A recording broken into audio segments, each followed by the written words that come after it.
All right, y'all, we back again. Had to take another break, man. We don't want to be sitting here for too long, man. We got to stretch. Well, we do, but I'm getting old, man. Yeah, I'm getting old. I got to use the bathroom and shit. But yeah, I was thinking while we were chilling out, we talked a lot about therapy, and it got deep. Yeah, thank you for giving me that safe space, bro. I appreciate it. Anytime. Sorry for the waterworks. Nah, man, nah. Wasn't the first time, it won't be the last. No, this is true. This is true on my end, but obviously with the way my podcast is set up, with the sit down and the type of conversations we have on there, a lot of the conversations we have on Taboo, obviously a lot of the conversations that we're gonna have on here, it opened me up to be like pause. You got off like 3 or 4. Yeah, I did. It was so. It opened me up to be kind of like a mental. I don't want to say kind of. It opened me up to be a mental health advocate. Mm-hmm. I think you are. Right. You absolutely are. Doing that. Absolutely. I find myself in this weird space, right? And I'm kind of just want your opinion on this. I get approached often, and I don't really know how to respond. I explain my unique role to therapy and my therapist. Very unique. So right. when people almost a fucking miracle, frankly. Right. No, yeah, right. That's literally how I look at it. Yeah. But when I'm out and about, or sometimes in my DMs, or people close to me in my village, or just my circle, they're always asking me like, how do I get into therapy? How do I find a therapist? Right. And it's always a question I struggle with, because for one, my experience in finding my therapist, right, and for two, in talking to other people that have been through therapy, and my one-off experience that I had from the first therapist. How do you respond when people ask you, how to get into therapy, or what would you say? Because my response might not be the right response, and I don't want to turn anyone away, but I just really don't think I don't know if I have the answer. So, well, I appreciate that humility. Especially coming from Himothy, J. Himothy the Third. I wasn't expecting that. That was good. I want to get back to this later. After I want to ask a follow up. Are you when you say you're a mental health advocate? Mm-hmm. Are you? Yes. To all people.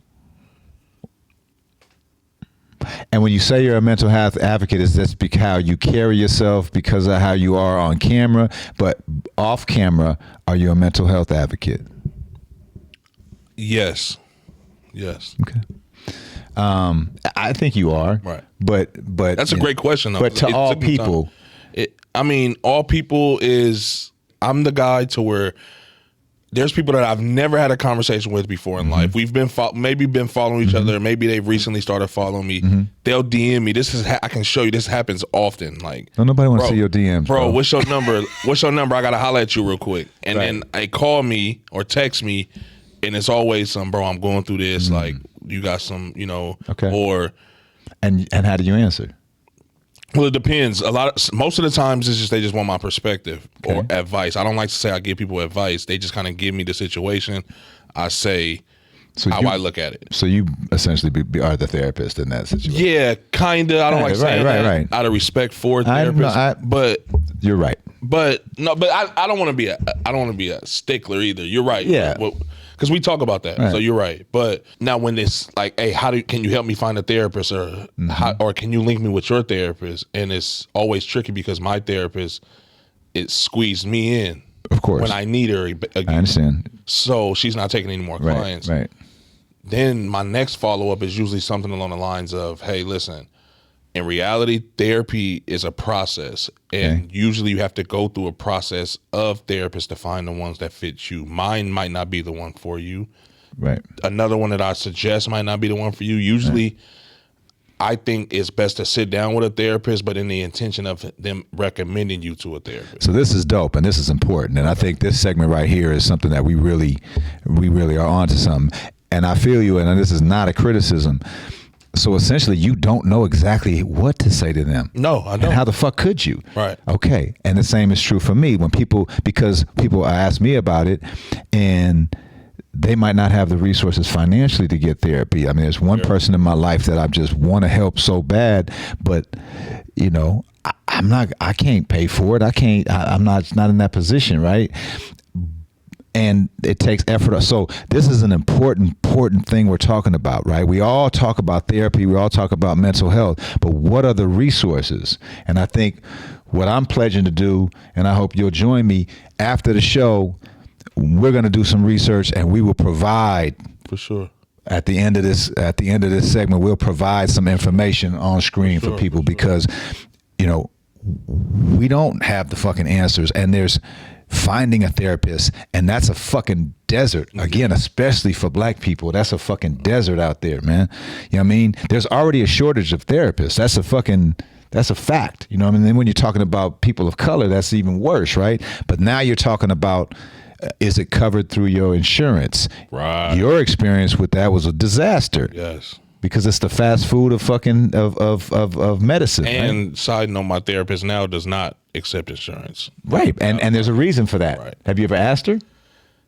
No, but I can probably guess. I mean, if you want to share, you can. I don't know, but I bet it's because she couldn't do like what she did for you. It's very restrictive. There's fucking paperwork out the wazoo. Like there's just there's a lot of doctors who don't want to be in our health system in general is just fucking horrible. Mm-hmm. And I think especially when it comes to mental health, which is a crisis right now. Yep.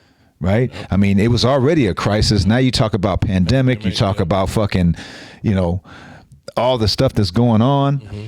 So there's shortage of therapists, there's access to therapists, there's the financial piece of this. So this is a real challenge to even lead people to drink the water. You know what I mean? So we'll do our research and do this, but I think all we can do at this point is what you're doing, and that is to say what it's done for us, to say that it is out there. But I think as a community, for those of us that are in therapy and have resources, we need to figure out a better way to share what we've learned. And, you know, maybe that's something that's really lacking in society right now is, how the fuck do you find one? How do you? I think I saw a thing for an app. There's an app now, which we'll find all this stuff out and we'll share it with the audience. But this is a serious issue because we can talk till we blue in the fucking face about therapy, but for that one person that says,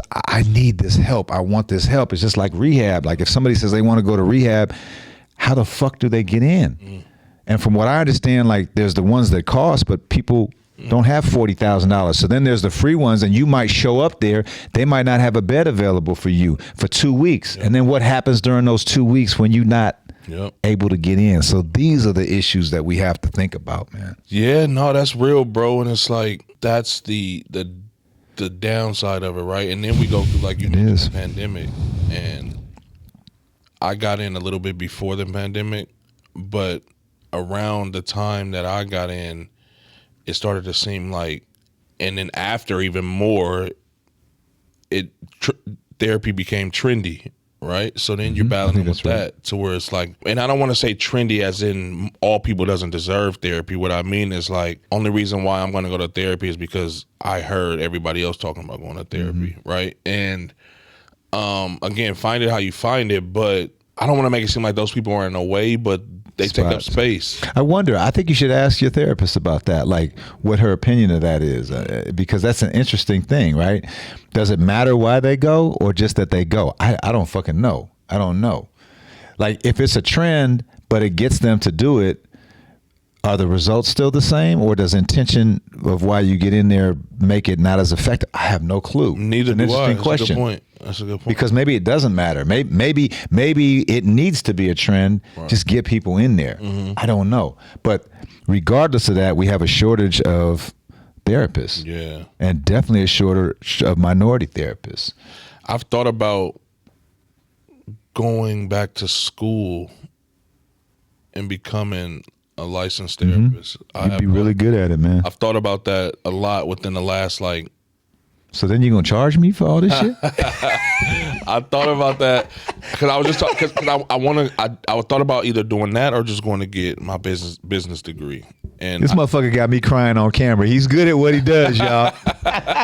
He's good at what he does. But then part of me is like, because I have the time.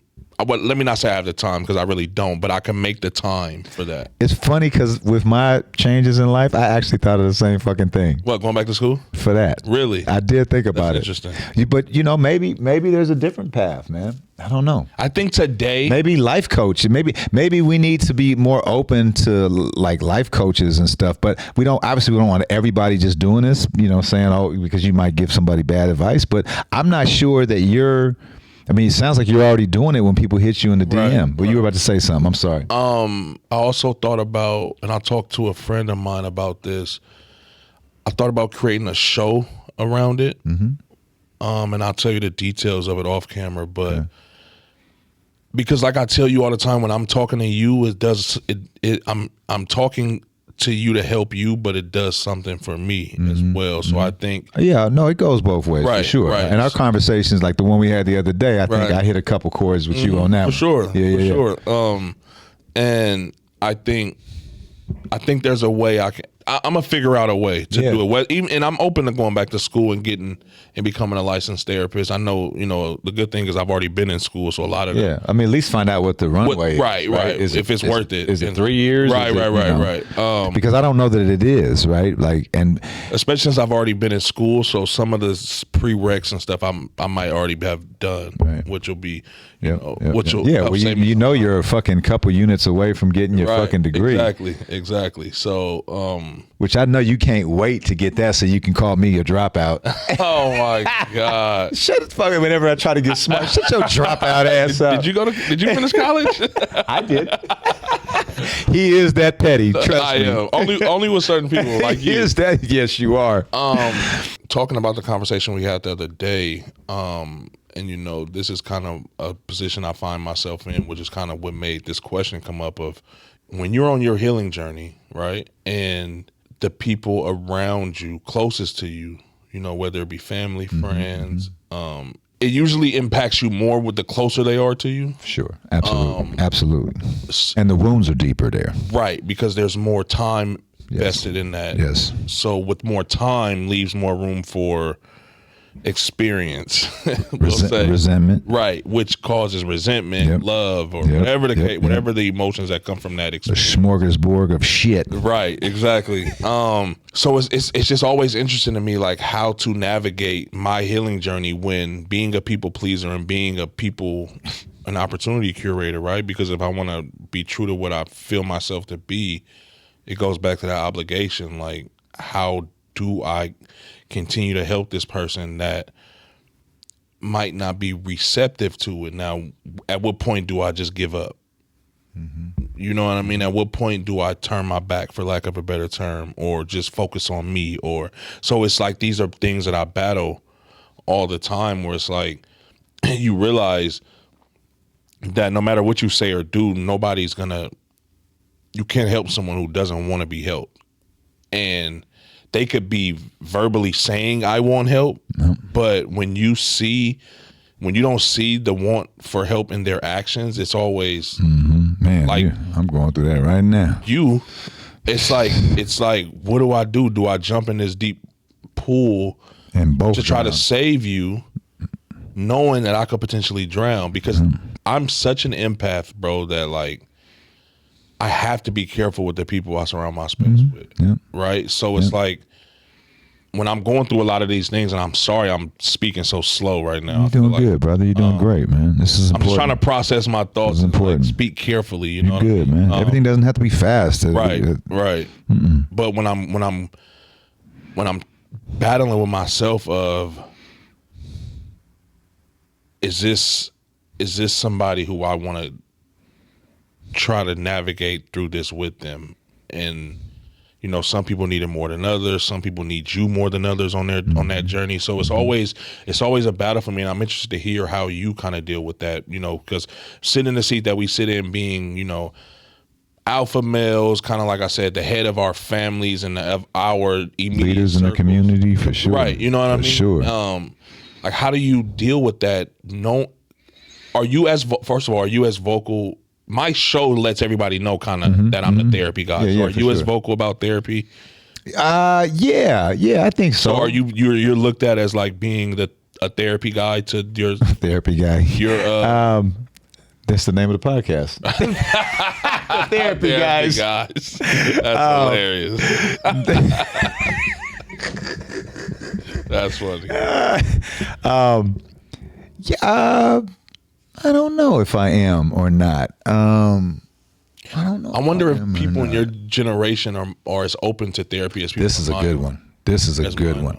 This is a great one. So this is a good one. The generational thing is fucking fascinating. So no is the short answer. Therapy was not something that my generation embraced, right? There was, and I'm gonna, growing up in a predominantly black neighborhood, I can tell you that in that community, it was like, are you crazy? You know what I mean? And other minority Italians, Latinos, like there was a feeling like therapy. What are you fucking nuts? Right. But the other side of it is that my generation, I think we've talked about this, but my generation didn't feel enough. Didn't feel enough. We were encouraged not to feel. It was just keep it moving, keep it. You know what I mean? Don't fucking get over it. Rub some dirt on it, man. Rub some dirt on it. I'm bleeding from the fucking head. Rub some dirt on it. You're all right. Right. We didn't feel. You know what I mean? And now this generation, I'm talking about the ones under you. I say this with love. I don't say this as these motherfuckers feel too motherfucking much. Like it's like and so things start manifesting stuff. I just had this conversation with Liam's teacher. They were saying, "Hey, would you be open to us doing some type of therapy with him?" And they were specific about what they was about social stuff. And I was like, "Yeah, I'm open to that." I said, "But I just need to know that this isn't the focus because I think sometimes that stuff becomes self-fulfilling and self-manifesting, right? I think everyone's always talking about anxiety and ADHD and fucking depression and all of these things. Well, sometimes you're just uncomfortable. Mm-hmm. Sometimes it just sucks, or sometimes you're just distracted. Like it doesn't mean that you don't have to put a term on it, or or to the extreme. You don't have to get a fucking kid or a teenager on medication. Yeah. So, like sometimes life is fucking hard. Yeah. So I think that the balance, and I think actually your age group is probably the best because you didn't grow up with social media. You had MySpace, you had. But by that time, I was in high school. I don't even think. Did y'all have? You didn't have a phone in your pocket until high school, right? No. Okay. I had my first phone in the 6th grade, but that wasn't common. That wasn't common. That was when Metro first came out. So we just started getting, all my friends just started getting cell phones. Okay. But we all had Metro PCS. But there was plenty of kids. Y'all, it wasn't like the whole world wasn't this. My son has had an iPhone since he was 5. Okay. But and your whole thing wasn't here. No, because we still had flip phones and playing Snake on the Nokia. Hey, but you were also we were outside. You were outside. You were dealing with people. Yeah, we played football in the street. Exactly. All of those. Exactly. So and when no Uber, we had to ride the bus. You had to ride the bus. Yeah. So because you're the same age as my daughter, so you're well, actually my son. They're 2 years apart. So you're in their age group, and so you guys are kind of the in between of don't feel shit and feel fucking everything. Yeah. And so I forget what the specific question was, but you asked about generation. So it wasn't really, it existed, but it was almost like, oh wow, they must really be tripping. You know what I mean? So, which is fucked up. But the flip side of it, it's taken a long time to get to this point, is that there is some value in that too. Yep. There is some value in not smashing everything down, because I do that. That's why I kind of broke a little bit today, because I'm smashing a lot down right now. Because if I I had to really pull it back there. If I let it go, it's gonna go. Yeah. It's gonna go. Like I'm gonna break. It's gonna be a puddle underneath. I had one of those moments the other day. Okay. So I feel you. You know what I mean? So, but there is some value in perspective of. This fucking sucks, but everything's temporary. Yeah. It'll get better. And then when things are really good, knowing, there's a fucking curveball coming around like I just got. And you're going to get kicked in the fucking teeth by life. That's just a fucking fact. That's a fact. So I think, we have to find a balance between sort of my generation feel nothing and this generation of feel everything. Yeah, and I wonder where it's going. I shudder to think, bro. That's scary. Our kids are coming up in some shit, man. Man. So, man, this was dope, man. I think, this was something that was needed. I think a lot of people can benefit from this. We talked about resources. We talked about, how to approach. You gave me some great insight on how to deal with people who ask me how to get into therapy. And, we really don't have the answers, but all we can do is try at this point. So before we get out of here, man, I just think it'll be dope maybe if we just, get something off our chest to, the cameras. It could be related to. That's dope. This one topic, everything we kind of talked about today, it could be completely different. It could just be something random, just something off your chest. And for me, I just been really feeling lately like I'm in a space right now where I'm just really readjusting a lot of the relationships in my life, right? And I just think it's important that we kind of do that every so often. People change so much, we change so much. And I think we need to be okay with relationships changing and sometimes reordering kind of the depth chart, if you will. That's another sports term, right? I like so that. Maybe that's one good. Game you might be batting third, but this game I might need you to bat eighth for whatever reason, just for scouting purposes. I ain't batting eighth. You know what I mean? But I just think, I've been thinking about that, and how I'm allowing myself to show up for people and prioritizing that and making sure that Justin remains number one. Like you mentioned earlier, I have to show up for me first. And that's important because I think the better you are, the better you can show up for people. And I think that's ultimately what makes me kind of check myself when I need to. Like, bro, you're not well, so that means when you show up for P, it's going to be half-assed. Or that might mean you might not talk to P for a few days because you're dealing with this, because you haven't dealt with it, because you've been so consumed with everybody else. You kind of see what I'm saying? So I just, I want to say that to everybody watching, taking it outside of our conversation and just, directly talking to the, whoever finds purpose in this, but just, keep yourself first, be open to, criticism, be open to mistakes, continue to strive to be better, obviously. And in doing so, just know that you're going to bump your head. Know that you do need a village. Nobody can get through this life alone. There is no manual in life. We're all trying to just, figure it out, like I always say. So those people that are judging you or making you feel some type of way, I mean, who are they to, their opinion really doesn't matter. The only one that matters is the one of the person who's looking back at you when you look in the mirror. And yeah, man, that's it. Like I said, just keep pushing. We're always just one relationship away from our lives changing. Treat people kind, respectful. There are good people out there. And yeah, I think that's it, bro. That's dope.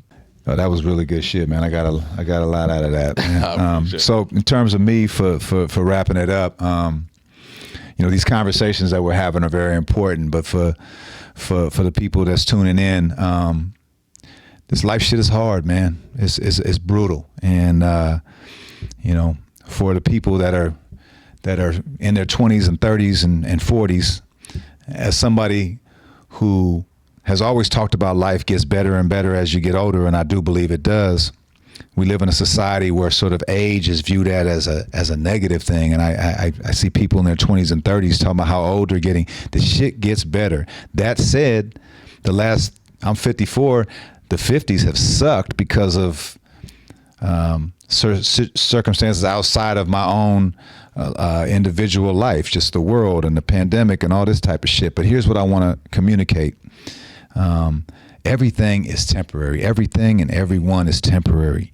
When I was coming up in the refineries, I had a buddy of mine when we were working 10, 12-hour days in 115-degree weather who would say every day ends. And that's a philosophy I've used and applied to my life, and it's really true.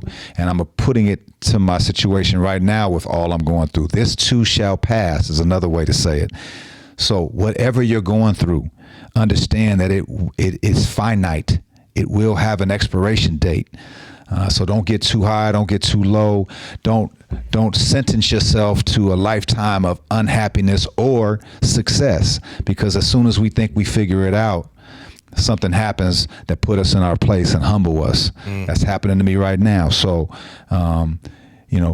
it's something to be optimistic about, and it's something also to say to yourself, okay, things are going well right now, but I know there's a surprise out there waiting for me. And if we look at it that way, I think we don't go on such a roller coaster of emotions when these changes come about. It's still gonna hurt. It's still gonna make us feel a certain way. But just understand that you are enough. And if you apply your effort and your energy to productive, positive things and productive and positive people, you'll be okay. You will be okay. You might not be balling out of control all the time, but you will be okay. And in this world that we live in that right now, which is so selfish and so vapid and so violent and so fucked up, to quote my good brother Justin, there are other good people out there. Seek them out, and seek them out by how you act, by being kind, by being generous, by being vulnerable. These are the things that are almost kind of looked at as weaknesses, but I say those are strengths. So keep pushing, and you'll get through it. That was dope, bro. I like that word, vapid. I like Vapid that is a word. good one. Vapid is a good one. I also like everyday ends, bro. That's bro. a bar. That shit. That's a that was my bar. boy Stevie B, man. We would be out there in the refineries, and he would say, and he knew it was hard for me because I'm from the city. I like it 65, and it was 115. And he would say, "Hey, P. Wright, every day ends. Before you know it, we'll be walking to our cars. And you know what? No matter how bad that day was, every day we walk to our cars. That's bars, bro. I love it. Every day ends." Well, man, this was dope, bro. I Love you, brother. enjoyed this, man. Love you, brother. I love you more, man. I truly impossible. enjoyed this. I think I'm glad we finally got to sit down. Man, we've been and talking just about it. chop it up. The good thing is this is something that we do on the regular, so it was easy. We didn't have to put much thought behind it. We kind of just came in, chopped it up. As you guys will see on camera, this was spontaneous, kind of a just, man, let's meet at the studio tomorrow. Yep. And we got some dope shit planned. We're gonna take it outside the studio. Exactly. And we're coming live to a theater near you. Exactly. Yeah. One of these days. Yeah, and man. you will see him get his ass whooped in dominoes. That is on the agenda. You already making false promises. You will to see the a free audience. throw shooting contest. Oh yeah, that I'll win. But yeah, man, this was dope, bro. Like I said, I'm excited to see. I am too. The magic that we make. We've already Pause. That was a good one. We've already, done some incredible things together. So, yeah, man, that's a wrap, brother. It's a wrap. First one in the books, baby. Yes, sir. Yes, sir.